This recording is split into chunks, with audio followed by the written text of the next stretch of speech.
subventions. Vous parliez par exemple tout à l'heure de M. Retailleau qui prône ce soir l'arrêt des subventions publiques allouées à l'éolien et au photovoltaïque. Qui n'est pas la position du gouvernement. Je veux vraiment le préciser. C'est important de l'entendre. M. Retailleau, il s'occupe de sécurité.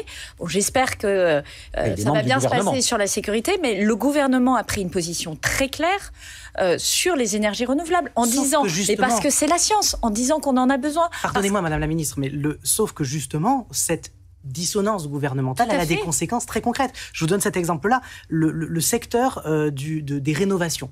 Aujourd'hui, il tire la sonnette d'alarme partout, dans toutes les régions. On peut voir dans toute la presse quotidienne régionale et dans tous nos reportages des chantiers où les entrepreneurs nous disent aujourd'hui le secteur est suspendu, les embauches sont à l'arrêt, certains chantiers même sont à l'arrêt.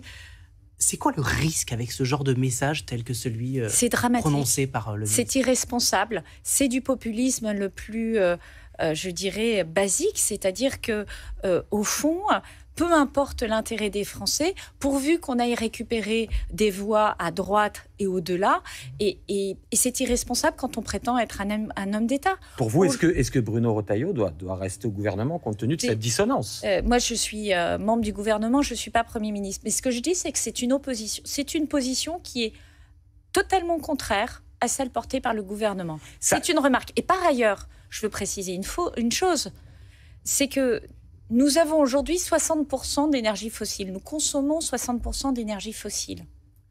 Est-ce que vous croyez que même d'un point de vue de souveraineté, d'indépendance, devoir dépendre pour notre énergie de la Russie, qui est une de nos dépendances, de l'Algérie, on sait ce qui se passe entre la France et l'Algérie, d'un certain nombre d'États du Moyen-Orient ou des États-Unis, c'est confortable. Est-ce que c'est sérieux ?